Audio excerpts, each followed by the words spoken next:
Hai guys, bagaimana kabar kalian? Pastinya kalian selalu dalam keadaan yang sehat dan ikan-ikan koi peliharaan kalian berbahagia.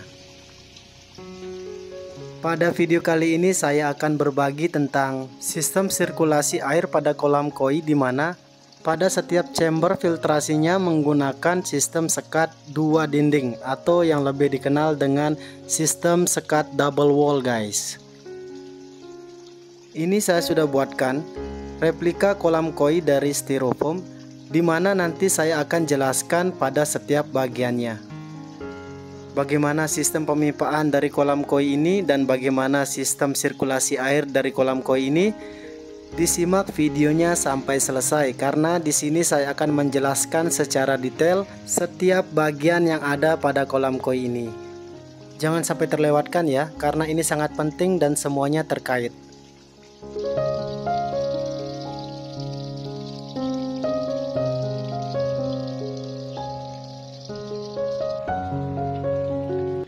Baiklah, sekarang saya akan mulai menjelaskan bagian-bagian dan fungsi dari kolam koi yang saya buat ini.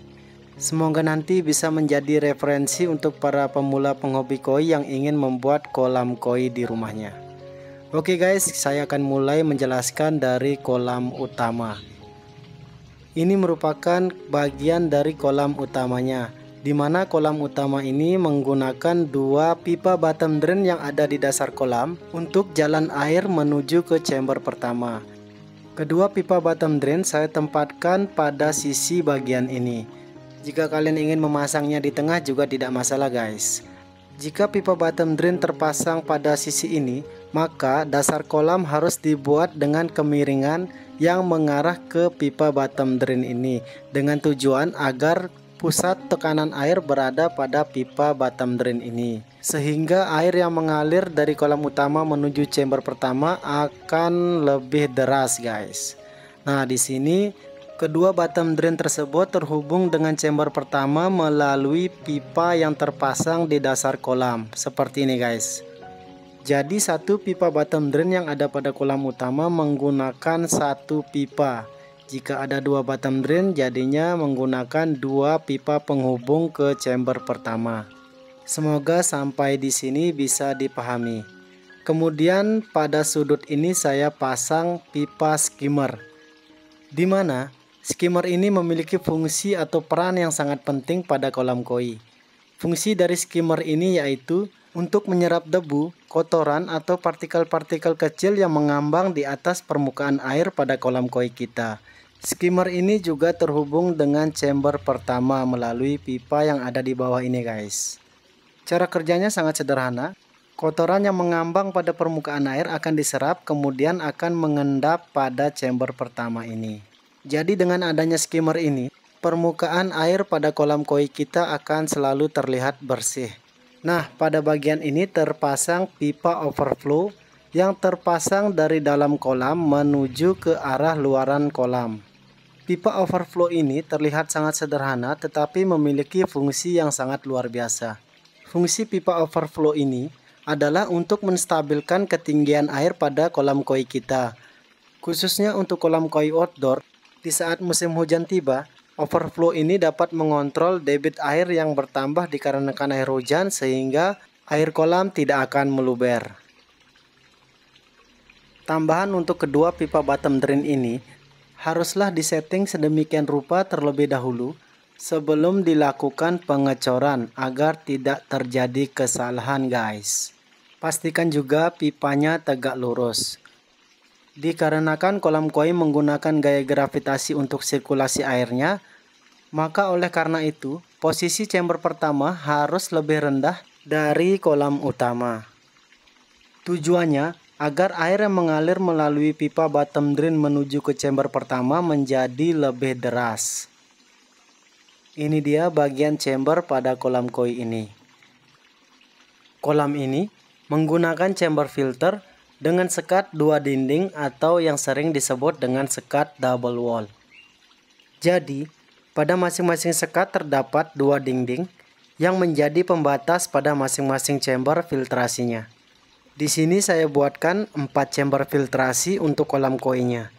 Terdapat 3 sekat atau 6 dinding sebagai penghubung untuk tiap-tiap chamber. Untuk pembuatan sekat double wall ini sangatlah mudah. Dinding pertama dibuat lebih rendah, kira-kira 7 cm dari ketinggian kolam utama guys. Pada dinding kedua dibuat sejajar dengan ketinggian kolam. Akan tetapi pada bagian bawah dibuatkan rongga kira-kira 10 cm untuk jalannya air masuk. Sekat selanjutnya juga sama guys, tetapi dibuat lebih rendah 10 cm dari ketinggian kolam utama. Dan sekat ini juga sama, tingginya setara dengan ketinggian kolam utama, memiliki rongga 10 cm untuk jalannya air. Dan sekat terakhir ini juga dibuat 15 cm lebih rendah dari sekat-sekat sebelumnya. Dari chamber pertama hingga ke chamber terakhir, setiap sekat pada chamber dibuat lebih rendah. Itu tujuannya agar flow air yang ada pada chamber ini menjadi lebih deras. Sistem sekat chamber double wall ini hampir sama dengan sistem pemipaan angsa. Hanya saja sistem chamber double wall ini akan memiliki rongga yang lebih luas untuk penempatan media filternya guys. Karena pada masing-masing chamber tidak akan terhalang oleh sistem pemipaan untuk penempatan media filternya. Sirkulasi air pada kolam koi ini pada umumnya sama guys. Air dan kotoran yang mengendap di dasar kolam akan terserap oleh pipa bottom drain, kemudian akan menuju ke chamber pertama. Kotoran-kotoran yang bersifat berat akan mengendap di dasar chamber pertama ini. Setelah itu, air akan bergerak naik menuju chamber selanjutnya melalui rongga yang ada di sekat ini guys. Begitu juga pada chamber selanjutnya, air yang sudah terfilter oleh media filter yang sudah disediakan akan bergerak naik dan mengalir terus hingga akan bermuara di chamber terakhir, yaitu chamber mesin pompa. Pada replika kolam koi ini saya hanya membuat 4 chamber. Dan chamber pertama ini alangkah baiknya difungsikan sebagai chamber atau bak control tanpa diletakkan media sama sekali guys. Fungsi dari bak control ini untuk mengendapkan kotoran dan juga mempermudah kita di saat akan melakukan backwash. Pada chamber kedua ini kita bisa manfaatkan sebagai chamber mekanisnya. Pada chamber selanjutnya yaitu chamber ketiga kita bisa manfaatkan sebagai chamber biologis atau rumah untuk bakteri pengurai. Dan chamber terakhir difungsikan sebagai rumah mesin pompa. Pada masing-masing chamber ini haruslah dibuatkan saluran pembuangan.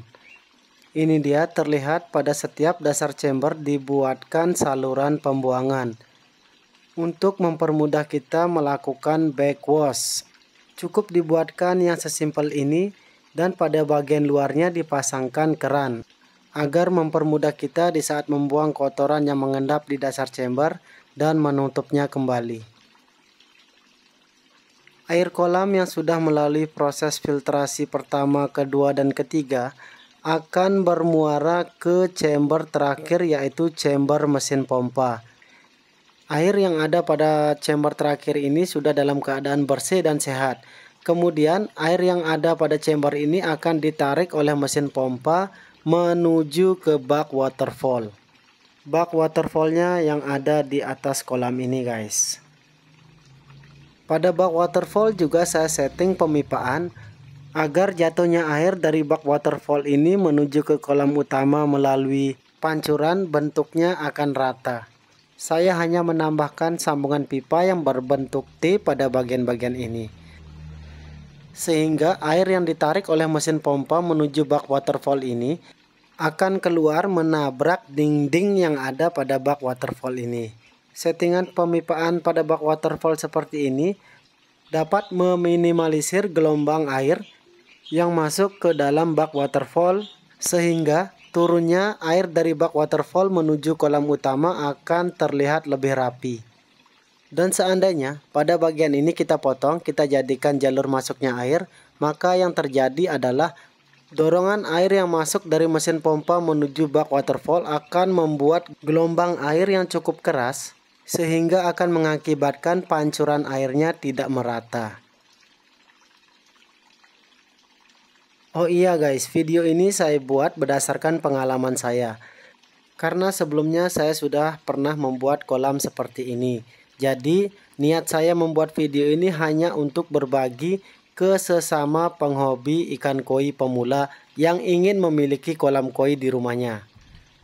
Dan jika video ini bermanfaat, mohon dukungannya untuk like dan subscribe channel ini. Jika ada yang kurang jelas dan ingin ditanyakan, silahkan tulis pada kolom komentar ya. Sesibuk apapun saya dalam pekerjaan, saya akan tetap meluangkan waktu untuk menjawab pertanyaan.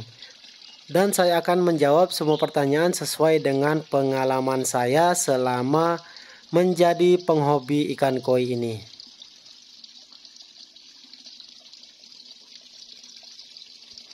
Oke guys, sekian video ini, semoga bermanfaat.